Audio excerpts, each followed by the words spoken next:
So, what types of questions can you be asked about a phase diagram? Well, the most simple is if I give you a series of conditions, so temperature and pressure, can you tell me what phase is present? And this, again, this is a particularly great question because some of you just assume there's only three phases, solid, liquid, gas, even though you've just heard me talk about like multiple phases.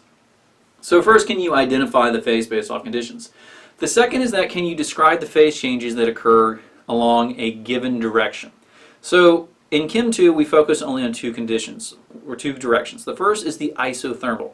So for an isothermal movement, we are moving up and down on the PT phase diagram because isothermal means constant temperature. The other is isobaric. So an isobaric move along a phase diagram is at constant pressure, so this is going to be a horizontal movement. Now, if we had a PV phase diagram, we could also talk about the isochoric condition. So the isochoric condition is where we are at a constant molar volume, and this has implications in terms of how we move. So, more simply, this other question you can be asked is that given a starting set of conditions, if I tell you how I move isothermally, isobarically, and to what points, can you tell me what phases are encountered along that trip and what phase changes you saw?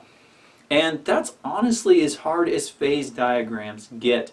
You're not really at a point yet to be asked really intense questions. Now, if you're an engineer, you're going to learn about PV phase diagrams, you're going to learn about Carnot cycles and efficiencies.